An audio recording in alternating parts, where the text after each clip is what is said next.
Hello everybody. Online class में आप सबका हार्दिक स्वागत। कक्षा एकादशी वाणिज्य वर्ग व्यवसाय अध्ययन विषय में हम पढ़ेंगे अध्याय 4 व्यावसायिक सेवाएं और भाग इसका रहेगा हमारे 4। इससे पहले हमने व्यावसायिक सेवाओं के अंतर्गत बैंकिंग, ई बैंकिंग के बारे में पढ़ा। आज हम समझेंगे बीमा एवं उसके कार्य के बारे में। बताया था मैंने पहले भी, बीमा से आप सभी परिचित हैं। बीमा क्या है? यानी बीमा एक ऐसा अनुबंध है जिसमें बीमाकर्ता और बीमित दो पक्षकार होते हैं। बीमाकर्ता बीमित को एक निश्चित प्रतिफल के बदले निश्चित समय में होने वाली अनिश्चित जोखिमों से सुरक्षा प्रदान करने का वचन देता है। यानी बीमित कौन? जो जोखिमों का बीमा करवाता है वह कहलाता है बीमित। और जो व्यक्ति उन जोखिमों का बीमा करता है, फर्म हो सकती है, व्यक्ति हो सकता है, फर्म है तो बीमा कंपनी हो जाएगी, और व्यक्ति है तो बीमा एजेंट हम कह सकते हैं, बीमा अभिगोपन करता, जिसको हम एजेंट कहते हैं, बीमा एजेंट, एलआईसी एजेंट जिसको हम कहते हैं, इंश्योरेंस एजेंट।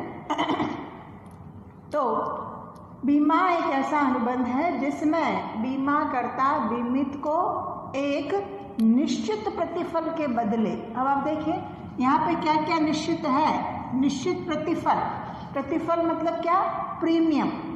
जब हम बीमा कराते हैं तो हमको कुछ प्रीमियम अदा करना पड़ता है, वो बीमा कंपनी द्वारा निर्धारित दर होती है। जितना आप बीमा कराओगे, जैसे 1 लाख का कराओगे तो उसके अकॉर्डिंग है उसका प्रीमियम, 5 लाख का कराओगे तो उसके अकॉर्डिंग आपको प्रीमियम देना पड़ेगा, 10 लाख का कराओगे तो उसके अकॉर्डिंग आपको प्रीमियम देना पड़ेगा।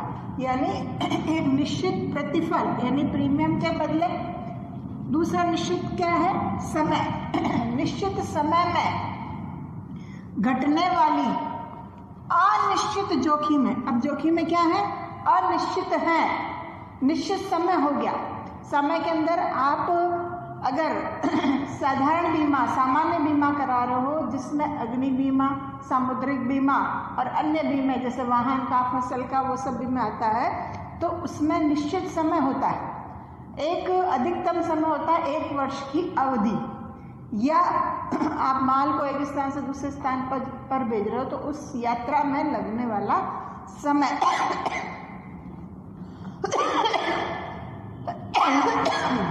अधिकतम जो है अवधि 1 वर्ष की होती है। तो उस निश्चित समय में घटने वाली अनिश्चित जोखिमें, यानी ऐसी जोखिमें जिनके बारे में हमें मालूम नहीं है कि वे घटेंगी भी या नहीं घटेंगी, तो उन अनिश्चित जोखिमों से सुरक्षा प्रदान करने का वचन देता है। बीमाकर्ता कहता है कि अगर आपको ये जोखिम घटित होती है तो मैं आपकी क्षतिपूर्ति करूंगा, सुरक्षा प्रदान करने का आपको वचन देता हूं। तो इस तरीके से व्यक्ति क्या होता है? सुरक्षित हो जाता है जोखिमों से, यानी उसकी जोखिमें थोड़ी कम हो जाती है। तो और जोखिमों का जिस व्यक्ति ने के जोखिम का बीमा किया जाता है उसे बीमित कहते हैं, और जो व्यक्ति या फर्म बीमा करती है उसे बीमाकार या बीमा अभिगोपन करता या एजेंट कहते हैं। अब देखिए, अभी जैसे मैंने आपको बताया कि बीमा आगे हम पढ़ेंगे डिटेल में, लेकिन आपको शॉर्ट में बता देती हूँ कि बीमा के जो प्रकार हैं, बीमा के प्रकारों को 2 भागों में बांटा गया है। एक आता है जीवन बीमा और दूसरा आता है साधारण बीमा, सामान्य बीमा जिसे हम कहेंगे। साधारण बीमा या सामान्य बीमा जो क्षतिपूर्ति के सिद्धांत पर आधारित होता है। क्षतिपूर्ति बीमा यानी इसके अंतर्गत इसको आगे 3 भागों में बांटा गया है। अग्नि बीमा, सामुद्रिक बीमा और अन्य बीमे। तो ये जो बीमा है जिसमें जीवन बीमा एक है और दूसरा है साधारण या क्षतिपूर्ति बीमा, सामान्य बीमा जिसको हम कहेंगे, तो जो अभी मैंने आपको बात बताई वो क्या है, साधारण बीमा के अंतर्गत बताई कि जिसमें अनिश्चित जोखिमों से सुरक्षा प्रदान करने का वचन दिया जाता है। जैसे अग्नि बीमा आपने करवाया तो आग से होने वाले यानी अग्नि से होने वाले नुकसान की इसमें क्षतिपूर्ति की जाती है। सामुद्रिक बीमा के अंदर आप समुद्री मार्ग से माल एक स्थान से दूसरे स्थान पर भेज रहे हो तो उसमें अगर आपको सामुद्रिक जोखिमों से कोई हानि होती है, जैसे मान लीजिए समुद्र में लहरें आ गई, जहाज उलट गया, समुद्री डाकुओं द्वारा माल को लूट लिया गया, यानी माल क्षतिग्रस्त हो गया, तो उन सभी का बीमा किया जाता है और उसके विरुद्ध अगर जोखिमें होती हैं, घटनाएं घटित होती हैं तो उनके विरुद्ध बीमा कंपनी द्वारा सुरक्षा प्रदान की जाती है। और अन्य बीमे जिसके अंतर्गत आपके चोरी के विरुद्ध आप बीमा करवा सकते हो, वाहन बीमा करा सकते हो, फसल बीमा करा सकते हो, खेल का बीमा करा सकते हो, स्वास्थ्य संबंधी बीमा करवा सकते हो। तो वो सब बीमे मतलब ये जो साधारण बीमा की अधिकतम अवधि जो निश्चित समय मैंने आपको बताया, अधिकतम अवधि होती है 1 साल की। जैसे ही 1 साल पूरा होगा सुरक्षा समाप्त हो जाएगी। अगर आपको पुनः सुरक्षा चाहिए तो पुनः आपको बीमा करवाना पड़ेगा, यानी वापस से आपको प्रीमियम दे करके सुरक्षा प्रदान प्राप्त करनी होगी। तो ये जो है क्षतिपूर्ति पर आधारित, यानी क्षति होगी तो पूर्ति की जाएगी, अगर क्षति नहीं होगी तो आपको कोई पूर्ति यानी कोई राशि प्रदान की नहीं जाएगी। इसलिए इसको क्षतिपूर्ति बीमा कहा जाता है।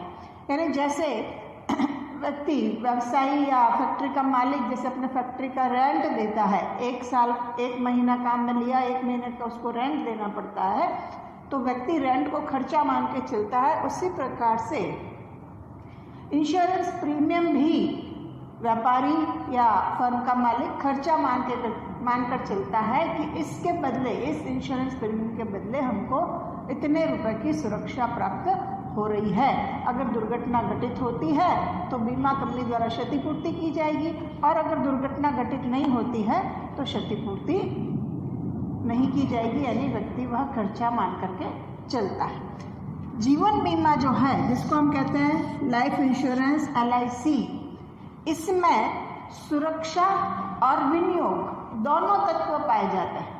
यानी इसमें क्या होता है, जीवन बीमा एक ऐसा अनुबंध है जिसमें बीमाकर्ता बीमित को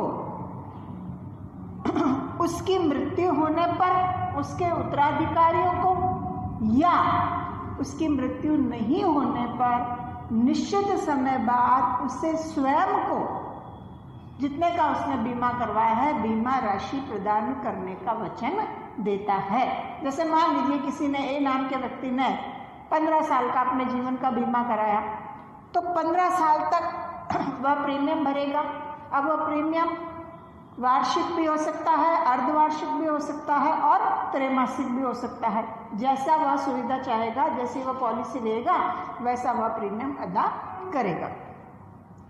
तो 15 साल तक अगर वह जीवित है तो जैसे ही 15 साल पूरे होंगे, या इसके अंदर भी अलग अलग पॉलिसी आती है, मनी बैक पॉलिसी आती है जिसमें 5 साल बाद जितना राशि जमा होती है उसका 50% आपको वापस मिल जाता है, जिसको कहते हैं मनी बैक पॉलिसी।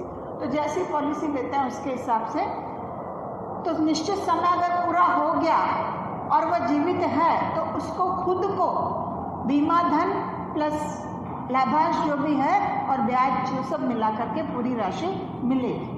यानी इसमें क्या है, बचत के साथ साथ विनियोग का तत्व। कोई व्यक्ति अगर किसी के पास पर्याप्त मात्रा में उसकी इनकम नहीं है लेकिन वो अपने जीवन से सुरक्षा करना चाहता है कि भाई मैं परिवार का मुखिया हूँ, अगर अचानक कल को मुझे कुछ हो जाता है तो परिवार की आर्थिक स्थिति खराब हो जाएगी, इसलिए वह क्या करता है, अपने जीवन का बीमा कराता है कि कम से कम अगर उससे कुछ हो जाए अचानक तो उसके परिवार वालों को आर्थिक संबल मिल सके। तो उसके लिए वह क्या करता है, छोटी छोटी बचत को इकट्ठा करता है, अपनी बचत को, और उससे प्रीमियम भरता है। वह बैंक में जमा न करा करके बचत को प्रीमियम के रूप में बीमा कंपनी के पास जमा कराता है, और जब निर्धारित समय पूरा हो जाता है तो बीमा कंपनी द्वारा उससे वह राशि एकमुश्त मिल जाती है। इसके अलावा बाय चांस मान लीजिए 15 साल के अंदर 5 साल उसने प्रीमियम भरा या 2-3 राशि प्रीमियम की उसने भरी, किश्त भरी, उसके बाद अचानक उसका एक्सीडेंट हो जाता है या उसकी मृत्यु हो जाती है किसी कारण से, तो उसके उत्तराधिकारियों को वह राशि प्राप्त हो जाती है जितने का उसने बीमा करवाया, और बाद में उनको किसी भी प्रकार का प्रीमियम नहीं भरना पड़ता, यानी सुरक्षा भी मिल गई। तो जीवन बीमा में विनियोग, बचत के साथ साथ सुरक्षा भी प्राप्त होती है। तो इस प्रकार से इसके बारे में अपन डिटेल में आगे पढ़ेंगे।